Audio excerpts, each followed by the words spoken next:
আসসালামু আলাইকুম। আমি নাহিদা। কেমন আছেন সবাই? আশা করছি আল্লাহর রহমতে ভালো আছেন। আলহামদুলিল্লাহ, আমরাও ভালো আছি।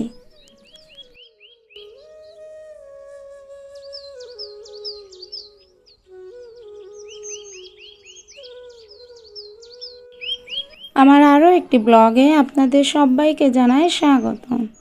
সকালবেলা ঘুম থেকে উঠেই আগে 4টি ডিম সিদ্ধ দিয়েছি, কেননা শরীরটা তো ভীষণভাবে খারাপ, যে কারণে গতকালকে ভিডিওটা ছাড়তে পারিনি। তো সে কারণে ডিমটা খেতে হবে, আর আমি একা খাবো, সে কারণে আমার খেতে তেমন একটা ভালো লাগবে না সবাই সামনে, যেহেতু সবাই একসাথে খেতে বসি। তো সে কারণে একা একা খাওয়াটা কেমন একটা দেখাবে। তো যে কারণে আমি সবার জন্য একটা করে ডিম সিদ্ধ দিয়ে দিয়েছি, যে সকালবেলায় এই ডিম সিদ্ধটা আমরা সবাই একসাথেই খাবো। তো যাই হোক, শরীরটা আগের থেকে আলহামদুলিল্লাহ এখন একটু ভালো আছে। তবে যেদিন শরীরটা খারাপ থাকে সেই দিন আর ভিডিওটা দিতে পারি না, কেননা সংসারে কাজকর্ম কোনো কিছুই করা হয় না, নিজেই উঠতে পারি না, তো সে কারণে দিতে পারি না। এখন আলহামদুলিল্লাহ ভালো আছি, এ কারণে কাজগুলোও গুছিয়ে করতে পারছি, আর নিজের মতো করে ভিডিওটাও সাজাতে পারবো। তো সকালে উঠেই তো আগে বাইরের যে ময়লাগুলো ছিল, গতকালকে তো এত অসুস্থ ছিলাম যে হসপিটালে থাকতে হয়েছে আমাকে। তো হসপিটাল থেকে আমাকে মেডিকেল থেকে সিএমএইচে হচ্ছে ট্রান্সফার করা হয়েছে, কিন্তু আমি যাইনি, কেননা আমার তো বাসায় কেউ নেই। আমি যদি ভর্তি হয়ে থাকি তো তাহলে আমার ফ্যামিলির দেখার মতো কেউ নাই, যে তারা এসে একটু ভাতটা অন্তত রান্না করে দিবে। তো আমার 2টা বাচ্চা, আমার ভাই, আমার হাজবেন্ড, সবাইকে বেশিরভাগই না খেয়ে থাকতে হবে, অথবা সিদ্ধ ভাত খেয়ে থাকতে হবে।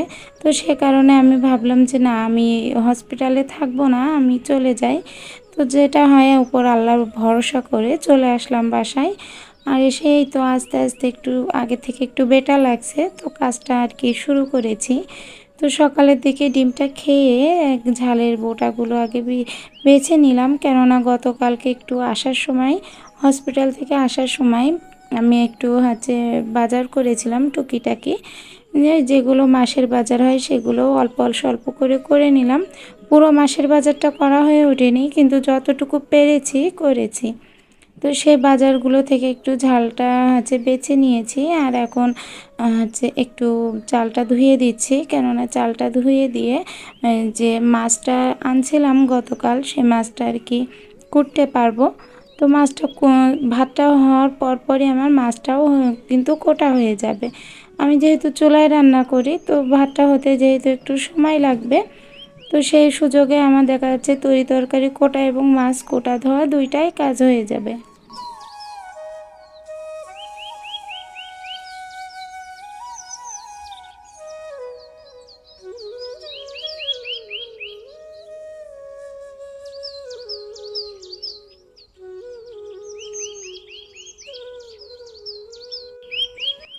গতকাল বাজার থেকে একটা জিনিস কিনে নিয়ে আসছি, তো এটা রান্নাঘরে দেওয়ার পর আমার খুবই উপকারে আসছে। আগে যখনই চালটা ধুতাম অথবা যে কোনো সবজিপাতি ধুতে তো সিঙ্কেই আসা লাগে। তো এই সিঙ্কের এই যে ট্যাপটা, এই ট্যাপটার থেকে নর্মালভাবে পানি পড়লে আমার গায়ে প্রচুরভাবে পানি ছিটকে আসতো, কিন্তু এই জিনিসটা লাগানোর পর এখন আর সেভাবে পানি ছিটকায় না। তবে জিনিসটা খুব সুন্দর লাগছে আমার কাছে, খুব ভালো লাগছে যে পানিটা খুব চারিদিকে একটু ঝর্ণার মতো করে পড়ছে, আবার ছিটকে আসছে না গায়ে। তো যাই হোক, চালটা ধুয়ে দিয়ে দিয়েছি, আর এদিকে যে মাছটা আনছিল এটা একটা সমুদ্রের মাছ। তো গতকাল বাজার করে নিয়ে আসে এগুলো তো ফ্রিজেই রাখছিলাম, কোটা হয়নি। তো এখন ফ্রিজ থেকে বেরো করে এগুলো কোটে নেব, কেননা ফ্রিজ থেকে বেরো করে হালকা শক্ত শক্তভাবে কুটবো, যাতে মাছটা নরম হয়ে না যায়। আর এই মাছগুলো বেশিরভাগ ক্ষেত্রেই নরম হয়ে গেলে কিন্তু মোটেও কোটা যায় না। আর মাছটা খেতে একটু ইলিশ মাছের স্বাদের মতো লাগে। মাছটার নাম আমি সঠিকভাবে বলতে পারবো না।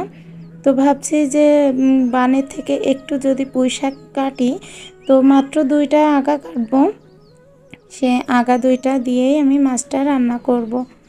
আর নিজের গাছের যে পুঁইশাকটা, এটা কিন্তু ভীষণ স্বাদের, কেননা এটা কোনো সার দেওয়া নেই। আর আমার এই মিষ্টি কুমড়া গাছটা খুব সুন্দরভাবে উঠছে এবং ফলও হচ্ছে, কিন্তু দুঃখের বিষয় ফলগুলো একটাও দাঁড়াচ্ছে না। এটার জন্য যে কি করব, যদি আপনারা কেউ আমার ভিডিওটা দেখে থাকেন, সেই ধরনের আপনাদের কোনো অভিজ্ঞতা থাকে, তো অবশ্যই কমেন্ট বক্সে জানাবেন যে আমি কি করলে আমার ফলগুলো আর কি দাঁড়াবে।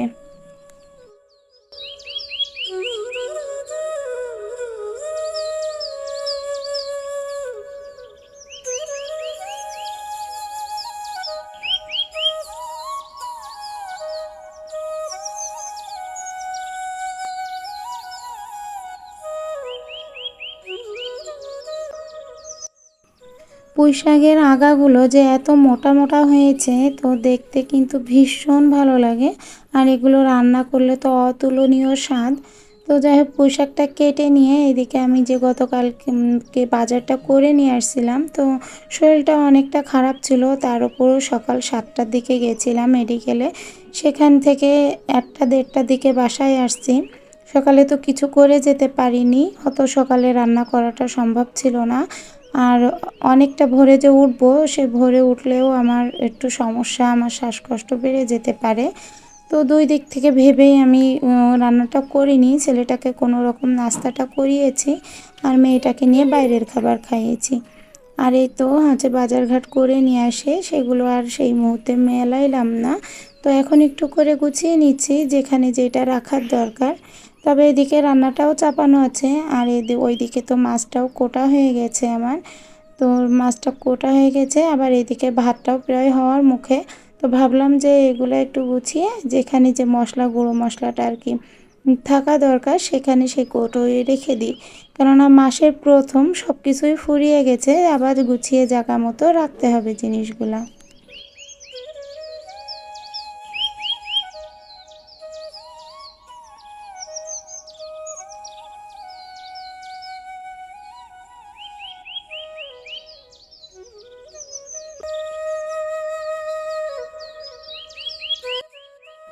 আপনাদের কাছে একটা অনুরোধ করছি, যদি আমার ভিডিওটার কোনো একটা অংশ আপনার কাছে ভালো লাগে, তাহলে প্লিজ একটা লাইক দিবেন। আপনার একটা লাইককে আমার ভিডিওটি অনেকের কাছে পৌঁছে দিবে। আর যদি খুব ভালো লেগে থাকে তাহলে চ্যানেলটিকে সাবস্ক্রাইব করে নিতে পারেন। আর যদি চান আপনাদের এই বোনটি একটু হলেও ইউটিউবে জায়গা করে নিক, তাহলে আমার পাশে থাকতে পারেন। তো আজ একটা কথা বলছি আপনাদেরকে। সবাই তো একরকম হয় না, কিন্তু কিছু কিছু মানুষ কিন্তু অন্যরকম হয়। অনেকে আমার ভিডিওতে আসেন, দেখেন এবং কমেন্টে এসে বলেন যে আমি তোমার চ্যানেলটা সাবস্ক্রাইব করছি, কিংবা তোমার বন্ধু হয়েছি, তুমি আমার বন্ধু হতে এসো। তো এই ধরনের কথাবার্তা অনেক সময় লেখেন আপনারা। তো তার দেখা যাচ্ছে কি আমি সেই মুহূর্তে তার চ্যানেলে গেলাম না, অথবা তার চ্যানেলটাকে সাবস্ক্রাইব করলাম না, সেখানে যেতে পারিনি। সেক্ষেত্রে দেখা যাচ্ছে উনি দেখে 2 থেকে 3 ঘন্টা মতো দেখে, কিংবা একটা দিন দেখে যে আমি ওনার চ্যানেলটাকে সাবস্ক্রাইব করছি কিনা।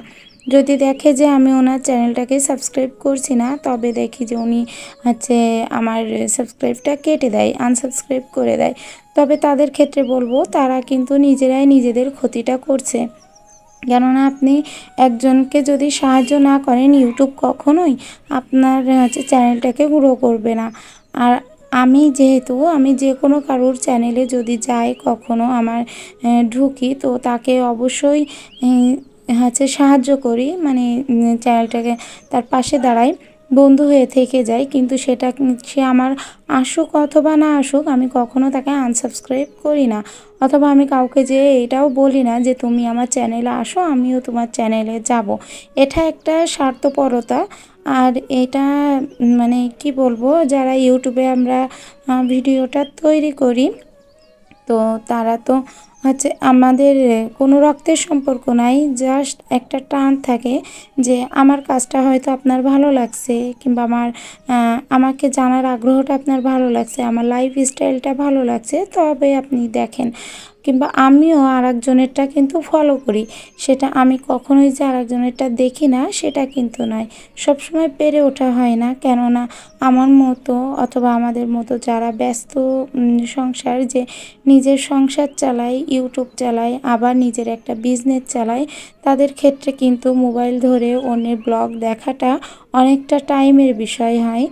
তো যারা আনসাবস্ক্রাইব করেছেন তাদেরকেও জানাবো ধন্যবাদ, কেননা যারা নিজের মনে খুঁতখুঁতানো থেকে হচ্ছে আনসাবস্ক্রাইব করে অথবা সাবস্ক্রাইব করে, তাদের সাবস্ক্রাইবার থাকার থেকে না থাকাটাই বেটার। হয়তো একটু লেট হবে উঠতে, কিন্তু সমস্যা নাই, আস্তে আস্তে একদিন আমরাও উঠবো, কিন্তু একটু সময় লাগবে, একটু ধৈর্য লাগবে। সবাই তো সবসময় একইভাবে ওঠে না। আর আমি তো কখনোই এমনটা নই যে আমি আজ কাজ করেছি কাল সফলতা পাবই, এটা আমার দ্বারা কখনোই হয়নি। আমাকে যে কোনো কিছু পেতে গেলে আমাকে কঠোর পরিশ্রম করতে হয়। তো সে কারণে নিজেকে নিজে মানিয়ে নিয়েছি যে আমি যে কাজটা করছি সেটা আমার ভালো লাগা থেকে করি। এটা থেকে যে আমার একটা আর্নিং আসা লাগবে এটা কিন্তু নয়।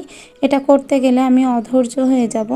আর আমার যতটুকু ভালো, যেদিন শরীরটা ভালো লাগে সেদিন অবশ্যই ভিডিওটা করি, আর যেদিন ভালো লাগে না সেদিন তো ভিডিওটা দেই না। তো যারা এই ধরনের কাজ করেন তাদেরকে বলবো আপনারা এই ধরনের কাজ থেকে বিরত থাকবেন, কেননা আপনারাই দেখবেন একসময় আপনাদের চ্যানেল থেকে ইউটিউব কিন্তু আনসাবস্ক্রাইব করে দিয়েছে। আরও একটা কথা, যখন আপনার মনিটাইজেশন অন হবে তো তখন আপনার কিন্তু দেখা হবে যে আপনি কয়জনকে সাবস্ক্রাইব করেছেন এবং তারা কি আপনার চ্যানেলে সাবস্ক্রাইব করছে কিনা। যদি দেখে সেম টু সেম হচ্ছে, মানে আপনি তাদেরকে সাবস্ক্রাইব করছেন এবং সেও আপনাকে করছে, এই ধরনের সাবস্ক্রাইবগুলো তারা নিজেরাই তখন কেটে দিবে এবং আপনার মনিটাইজেশন অন করবে না। আশা করছি আমার আজকের কথাগুলো আপনাদের খুব উপকারে লাগবে যারা এ ধরনের কাজ করে থাকেন। তবে হ্যাঁ, আপনারা যদি নিজের নির্দ্বিধায় যদি সাবস্ক্রাইব করে থাকেন এবং তাকে হচ্ছে কোনো কিছু এমনি কমেন্ট বক্সে জাস্ট ভালো হয়েছে এ ধরনের কমেন্ট করেন, তাহলে কিন্তু আপনার উপকারী হবে এবং যাকে করছে তারও উপকার হবে, তাতে করে ক্ষতি কিছু হবে না।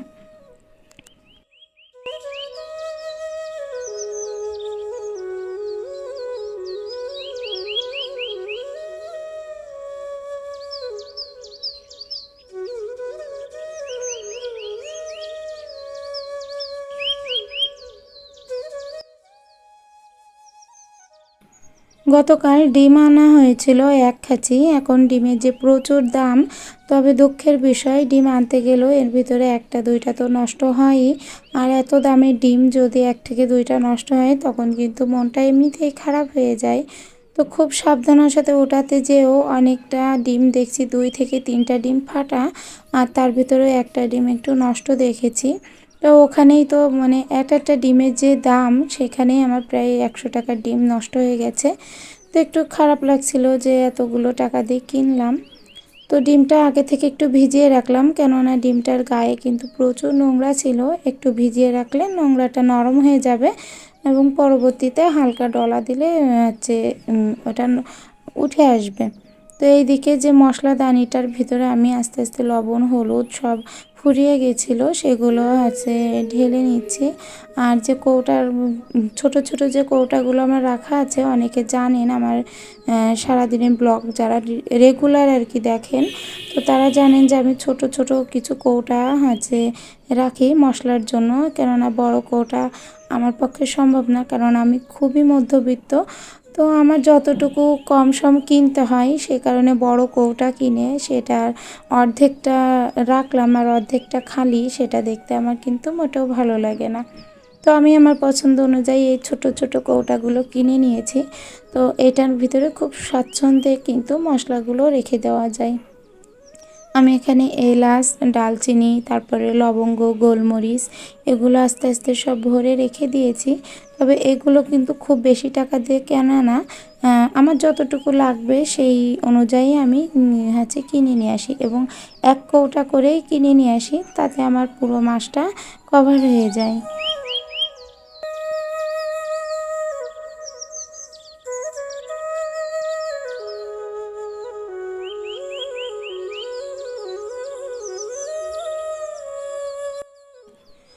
অনেক আপুরা আছে আমাকে অনেকটা উৎসাহিত করে। তো সেই আপুদেরকে অনেক অনেক ধন্যবাদ জানাই, যারা আমি ভিডিও না দিলে আমাকে কমেন্ট বক্সে এসে জিজ্ঞাসা করে যে আপু তুমি কেন ভিডিও ছাড়োনি, অথবা বলে যে তুমি ভিডিওটা ছাড়ো। তো তখন কিন্তু নিজের অসুস্থতা অনেকটা সুস্থতা বোধ করি, মনে হয় যে না কেউ হয়তো আমার জন্য অপেক্ষায় আছে। তো তখন কিন্তু খুবই ভালো লাগে ভিডিওগুলো করতে। তো আমার ডিমটাও পরিষ্কার হয়ে গেছে, আর সেই সাথে আজকে দিনের মতো বিদায় নিচ্ছে এখানেই। যদি আমার ভিডিওটা ভালো লাগে অবশ্যই আমার পাশে দাঁড়াবেন। আল্লাহ হাফেজ।